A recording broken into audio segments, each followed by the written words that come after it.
เธอว่าจับช่วงนี้จับปลาช่องมือเจ้าลดมือหนึ่งก็น่าจะกำไปมือหนึ่งเนาะ เจ้าจีบสาวสองคนแม่นแต่ว่าโอ้โหพ่อใหญ่มีพ่อใหญ่แม่ใหญ่เหี่ยวได้ยินแล้วเพิ่นสิเว้าเด้เนาะเจ้าหันมีผู้สาวเลยเนาะ เจ้า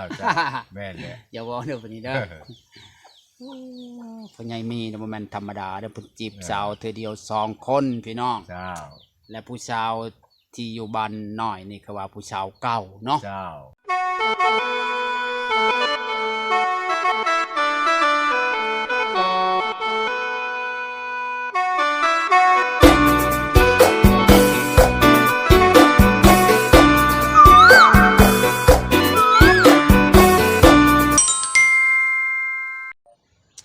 สบายดี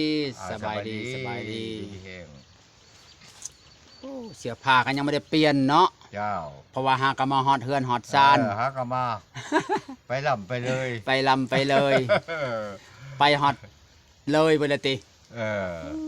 เพิ่นยังบ่ได้เปลี่ยนชุดเพราะว่าเพิ่นหากะมาฮอดเฮือนเจ้าเพิ่นก็ไปหาแม่ใหญ่เมื่อวานนี้ก็กลับไปนอนอยู่บ้านอยู่ชวนคอยมื้อนี้ก็มาส่งเพิ่นฮอดเฮือนพี่น้องก็เลยว่ายังได้เปลี่ยนชุดเสื้อผ้าตัวนี้ก็จะเปลี่ยนจะคอยอาบน้ำอาบในเนาะเมื่อวานนี้มาค่ำบ่ได้อาบน้ำเจ้าก็บ่ได้อาบคอยก็บ่ได้อาบเพราะว่ามันหนาวแม่นก็เลยว่าโอ้ยอากาศหนาวนี่บ่อาบก็ได้พากันนอนแต่เจ้าของก็ยังพ้นแต่ล่างตะแคงคือส่งคือก็ล่างตะแคงเหมือนยาวาดนี่โอ้เมื่อคืนนี้ว่าสิโทรหาผู้สาวผู้สาวนอนหลับก่อนเนาะคือสิแม่นเพิ่นเมื่อยเพิ่นว่าได้ยินจะบอกว่าเพิ่นโทรมาตอนเช้าเพิ่นโทรมาเพิ่นคอมเมนต์มาเพิ่นว่านอนหลับเพิ่นว่าเมื่อยตัดอ้อยว่าเพิ่นกำลังว่าสิให้เจ้าคุยกับผู้สาวอยู่เจ้าโอ้ยว่าเป็นอะไรผู้สาวคิดฮอดคือเก่าบ่เจ้าคิดฮอดเพิ่นอยู่บ่อะไรผู้สาวน่ะคิดฮอดอยู่บ่อยู่แล้วคิดฮอดขึ้นฮอดนั่นแหละว่าคันบ่มีผู้พาไปก็บ่ได้ไปแล้วขึ้นฮอดก็ได้ยากคิดฮอดก็กอดตัวเองคือเนาะบ่ผู้สาวแลคนละบ้านวายคนละสวนจักสิได้ว่าไดถ้าขึ้นแล้วก็โอ้ขนาดขึ้นเต็มที่ความคิดฮอดนั่นได้เจ้าความหักความมักมาเล่นกลมเกินว่าเนาะบ่ผู้สาวบ้านน้อยเด้จ้ะอะไรผู้สาวบ้านน้อยนนจักบ่ได้เว้ากันคักแน่กับเราได้บ่ผู้สาวบ้านน้อยกับผู้สาวบ้านนั้นกับผู้สาวแม่ใหญ่เหี่ยวนี่ตามเจ้าเลือกใน2คนจะตัวใดสิใครกว่าคือกันนั่นแหละฮะคือกันนั่นแหละว่ะบ่น่าคันแม่ใหญ่เหี่ยวเปลี่ยนใจว่าเจ้าสิกลับมาหาบ่ผู้สาวบ้านน้อยนี่มาก็ได้เอาได้บ่พุ่นนี่ได้โอ้ฟังเว้านี่เจ้าก็ยังไล่ใจอยู่เนาะได้ว่ายกคันว่าอันสาวเหี่ยวบ่เอาเลยก็สิมาเอาเพราะว่าลดจากผู้นึงต้องเอาผู้นึง2คนนี่แม่นบ่เจ้าภายใน2คนนี่ว่าแม่ใหญ่ตัดสินใจว่าคอยมีผู้บ่าวแล้วเจ้าต้องกลับมาหาผู้นี้ผู้สาวบ้านน้อยเจ้าก็หับได้ว่าคันเรามักผู้นี้ฮะได้ผู้สาวปากแดงนี่ได้ครับได้ครับผู้สาวเขียวมากได้ผู้สาวเขียวมากปากแดงแต่เป็นผู้สาวเก่าเพิ่นเนาะเป็นผู้สาวเก่าแต่เพิ่นว่าบ่อยากได้ผัวเพิ่นเว้าฮะเฮาเว้าผู้หญิงเว้าไปซื่อแต่ความในใจเขาอยากได้แต่เขาเว้าบ่อยากได้เฮาว่าเนาะตามเฮาคิดเฮาเคยเห็นนะคันว่าเว้าอยากได้ผัวพยานโมบ่มักหั่นน่ะก็เลยว่าเราความตอบของเราว่าเฒ่าแล้วจักสิเอาไปใช้แล้วว่าเฒ่าแล้วบ่อยากได้ผู้สาวบ้านน้อยนะโดยผู้สาวบ้านน้อยเราเพราะว่าแบบนี้ผู้ชาวบ้านน้อยผู้ชาวแม่ไม้ได้นี่ไงผัวเพิ่นตายผู้ชาวบ้านนั้นบ้านนนท์ผู้ชาวแม่ห้างคนนั้นเจ้า2คนเธอว่าจับช่วงนี้จับปลาช่องมือเจ้าลดมือหนึ่งก็น่าจะกำไปมือหนึ่งเนาะเจ้าจีบสาว2คนแม่นแต่ว่าโอ้โหพ่อใหญ่มีพ่อใหญ่เหี่ยวได้ยินแล้วเพิ่นสิเว้าได้เนาะเจ้ามีผู้สาวเด้เนาะเจ้าแม่นเลยอย่าเว้าเด้อบัดนี้เด้อพ่อใหญ่มีน่ะบ่แม่นธรรมดาเด้อเพิ่นจีบสาวเทื่อเดียว2คนพี่น้องและผู้สาว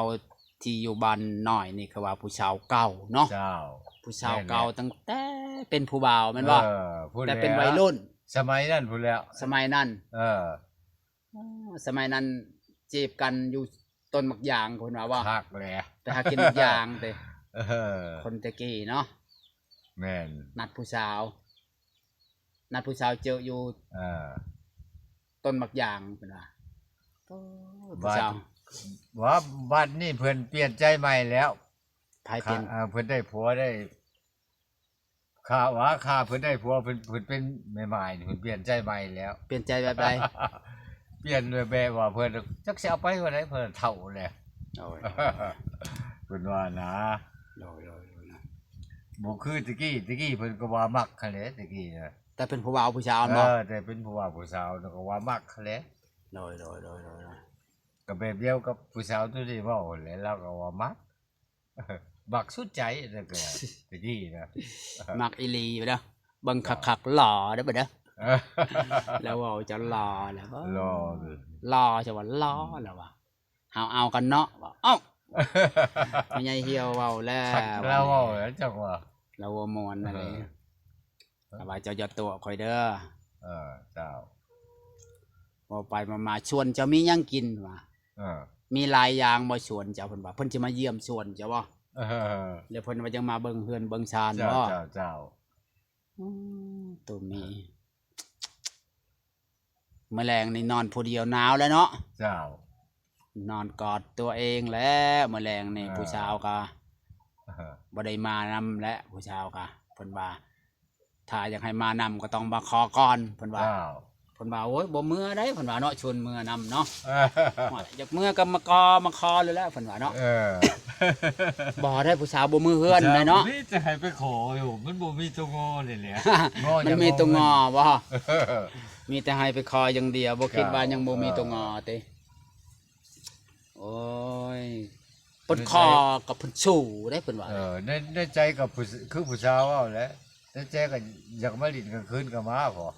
ผู้สาวให้ไปเล่นกลางคืน เออ ไปจังนั้นมันไก่เนาะ เออ ย่านในชุมอในบ้านเมืองเนาะ มันไกลว่ะ โดยบ้านเมืองชุมอก็คือเห็นนะ บ้า เนาะ นเมืองเพิ่นก็ยันบ้านเมืองเพิ่นเว้าเนาะของเพิ่นตกปกเพิ่นเดียเอา เออ คนต่างบ้านวาด ไปกลางคืนเฮาย่านในก็ย่านก็หาเรื่องเนาะไป เอา ไกล สิ เนาะ ไปลิ้นกลางเว้นน่ะคะเด้กลางเว้น เขาเห็นเนาะ เออก ลางคืนคือว่าไปหลักไปลี่เนาะ โอ้ธรรมดา อา แหละ หารไปก็เป็นบุญเป็นชินเนาะ เป็นบุญเป็นศีลอยู่ยังคือ โดยนะ ก็ สิ คำ ไปได้ คืนเฮาก็บ่อยากกล้าแหล้วบ้านเพิ่นเมืองธาตุเนาะ แมน อันนะ ไม่เหี่ยวบ่มีโมแล้วบัดนี้สาวแพงนี่ล่ะ แม่นแหละบ่มีหมู่แหละ คิดหาเจ้าแล้วมันนี่ปู้มาได้ อัน เด้ เพิ่นสินอนอยู่เฮือนเพิ่นเองบ่ได้แล้วอันผู้นั้น นอนเฮือนเองแล้วผู้ชาวไปเลยเด้แล้วสินอนนำไผจ้ะ เออ ปกติไปนอนนำสาวแพง แม่นแหละ สาวแพงไปเฮ็ดงานแล้วเราก็อยู่แล้วบัดนี้เราเหงาแล้วบัดนี้เราเหงาเจ้าก็ไปจอบแล้วแหนะ ไปอยู่มีเวลาก่อน ไปปลอบใจแล้วนะอยู่คนเดียวไป มีเวลาซะก่อน ให้มันร้อนเนาะอากาศกันหนาวฝนก็ตก คือผู้ชายว่าแล้วว่าคันมากหาแนวผักมากินได้เด้อว่าหาแนวกินมาผักแน่ว่าจักสิหาหยังวะ ฝนกบเขียดก็ยากเนาะมันอึด ความเพิ่นบอกความสั่ง โดย ของเพิ่นน่ะนะ กบเขียดก็อึดเนาะ คนว่าอยากก็อึด มีกบเขียดเอามาฝากในเด้อบ่มีหยังกินเพิ่นว่า จังหวะ กบ ถาม เขี เพิ่ ย น ดก็ ทั้งนี้เด้ว่าบ่มีเราอ่ะเราอะไรชื่อกินจังเลยกินเราอ่ะ โอ้คันมาผู้สาวสั่งมาให้ถือของกินมาฝากในเด้อติ เจ้า เจ้าจะบ่ได้บอกบ่มีแล้วของกินมีแต่กำลังใจได้บ่มีแต่น้ำใจได้ไปหาเจ้าบ่ได้บอก บ่ได้เว้าซับแบบนี้นะผมบ่เคยเว้าเนาะหากระถอนบุญเทียนกับกระแม่น โดยเจ้าบ่ได้ยอกเพิ่นว่าเจ้าบ่ได้ยอกเพิ่นว่าเจ้าก็คิดฮอดเฮาอยู่บ่บ่ได้ถามเพิ่นบ่ ถามอยู่ก็คิดนั่นแหละเราอ่ะ บ่ คิดแล้วเราอ่ะ คิดอีหลีบ่ติ คิดอยู่เราอ่ะ บ่มีเนี่ยแนวขี่ไปเราอ่ะ โดย บ่มีผู้พาไปเราอ่ะแล้วก็ขักอยู่ คือว่านัดว่าถ้าชาวแพงมาคือว่าสิชวนไปเที่ยวซุยบ่ ฮะ คือว่าคันชาวแพงมาแต่ทำงานสิชวนไปเล่นซุยเพิ่นว่า บอก ผู้ชาวเจ้าหันเว้าว่าสิชวนไปเล่นซุยไปหากินต่ำเพิ่นว่าแม่นบ่เคยได้ยินเพิ่นเว้าอยู่ แม่นเลย ไปเจอกันอยู่ซุยแห่งคักแล้วเนาะ เจ้าของเพิ่นกำความเราบ่ได้ใช่ โดยมีแต่กินไปนำบ่เพลินไปนำบรรยากาศดีๆเนาะ เจ้า อย่าลืมตะเวนตกอีก เจ้า ยันตะเวนตกดินทำบ่ฮู้เมื่อมื้อนั้นนั่นได้ เขาพานั่งอยู่หั่นแล้วก็นั่งอยู่หั่นจนค่ำพุ่นแหละ ยันปะหังงัวเนาะความมักว่าปู้สุดยอดแม่ใหญ่เหี่ยวนี่เฮามักเราเว้าหั่นเว้าคักเว้าชัดชื่อเว้าหยังก็เราบ่ตัวบ่หยังเว้าแบบคนชัดชื่อเลยวะ แล้วเว้าชัดชื่อเราตัวบ่เป็นเนาะเราบ่ตัวเราเว้าความจริงให้เห็นให้ฮู้เลยฟังเราเว้าฮะว่าคักให้มันชมความเราเว้าใครเนาะเจ้าบ่คันเราเอาจริงเลยเจ้าจะเฮ็ดจังไดเอาได้บ่เอาได้อยู่คันว่าขะดองบ่แพงคันขะดองบ่แพงสิแต่งมาโลดติอันนี้มันแพงโพดเนาะก็ลองคอต่อรองเบิ่งเนาะเนาะแล้วคันเอาแล้วเขาก็บ่เมื่อได้เราบ้านเจ้าเฮือนเจ้าแม่นว่าสู้ได้เราสู้ก็ต้องลดขะดองแล้วว่าคนโชว์เนาะคันแต่งมาเฮือนมันแพงเนาะคันสู้นี่ต้องลดขะดองหน่อยคือเฮาเป็นเคยสู้แม่นบ่โยชนว่าจาก30ล้านก็เหลือ15ล้านนั่นว่าเฮาก็ทอก15ล้านก็ได้แล้วคันคนเฮาไปสู้เขาเด้แม่นแล้วเอาสู้แล้วเฮาเฮือแห้งไปทุ่มเทเฮ็ดเวียกเฮ็ดให้เฮ็ดนาอยู่เฮือนนาเขาเด้แม่นเฮาบ่ได้มาเฮ็ดเวียกอยู่เฮือนเฮาเฮาก็ต้องลดค่าชิ้นชอดค่าหยังแม่นบ่เจ้าเฮาก็ต้องเว้ากับผู้สาวแบบนี้แม่นบ่ได้เว้าต่อไปหั่นน่ะเราว่ามีแต่เราบ่ชุดขาดกับผอยเราชุดขาดแต่กับเอื้อยกับน้องกับเฒ่ากับแก่เรากับพ่อกับแม่เรานะค่าชิ้นชอดฮะค่าหีดค่าคองว่าสิซะโดยมันเป็นนั่นดอกมีแต่เราเอาไปแบบนั้นแล้วเฮาค่าเลยก็จังสิว่าเกินไปว่าไดหมดทางสิไปบ่หมดทางสิเดินเนาะเจ้ามีแต่เบิ่งต่อไปไปเรื่อยๆคนว่าเฮ็ดลีไว้แล้วก็ต้องไปจอบเด้แม่นบ่แม่นแบบเฮาเฮ็ดลีไว้แล้วก็ต้องไปจอบคนบ่จอบมันก็กินแหละปลาในลีเฮาแม่นเลยแม่นบ่คือว่าเจ้านี่ได้ช้างลีไว้แล้วคือเพิ่นบ่เปรียบเทียบนะเจ้าก็ต้องไปจอบ 2-3 มื้อไปหาเทื่อนึงแม่นบ่ไปอยู่นี่เวลาไปอยู่คันบ่มีผู้พาไปก็ไปเรื่อยๆทีมงานเฮาแล้วนี่พาไปสิพาไปผู้อื่นเขาก็บ่พาเด้คิดฮอดมื้อใดก็บอกกันแล้วก็โทรแล้วก็ไปก็นั่นแหละเจ้าไปหากินข้าวนำกันกินไปเว้าไปก็มันมีความสุขผ้ากินปลาห่วมปิ้งเนาะนำกันเนาะมันก็ไข่แน่มันก็มีความสุขแน่ล่ะว่าคนเฮามีความบอกคำว่าสูจากอายุ50ยังเหลืออยู่ดอก30คันว่าเขาก็ดีใจสำคัญกับอายุอันใหม่บ่สิซะฝากบอกผู้ชาวเด้อว่าเจ้าสิว่าจังไดว่าผู้ชาวถ้าเบิ่งคลิปนี้เจ้าสิว่าจังไดว่าอย่าตัวข่อยเด้อบ่เด้อฝากบอกผู้ชาวถ้าเจ้าได้เบิ่งคลิปนี้เจ้าอย่าตัวข่อยเด้อว่าไปสิเว้าในคลิปนี้ว่าแต่ก็คันเจ้าได้เบิ่งคลิปนี้เจ้าอย่าตัวข่อยเด้อว่าไปสิคันเจ้าได้เบิ่งคลิปนี้เจ้าสิตัวข่อยเด้อข่อยมักเจ้าอีหลีเด้อติข่อยมักเจ้าอีหลีเต็มร้อยบ่หักสมชื่อแล้วเนาะลาวก็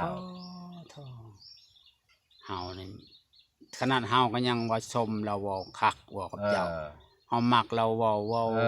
คักเราเว้าแบบบ่อ้อมบ่ค้อมเราเว้าชัดเราเว้าชื่อชัดชื่อเลยเราโอ้สุดยอดคู่นี้หาตามเนี่ยคันเฮาว่าเจ้ากับเราเนี่ยเฮาว่าโอ้ชูชีคักอะดิเจ้าชูชีเฮาเบิ่งจ้ะโอ้คักเบิ่งแล้วก็สุดยอดมื้อนี้ก็ค่ำแล้วเนาะเจ้ามื้อนี้ก็จะได้จบคลิปซำนี้คิดฮอดก็ไปหาแล้วเราว่าคิดฮอดก็ไปหาบ่เป็นหยังเราว่าบ่รังเกียจเนาะผู้ใดได้เบิ่งคลิปนี้ก็อย่าลืมฝากติดตามช่องบ่าวน้อมคือเก่าคือเดิมบ๊ายบายสบายดีพี่เฮง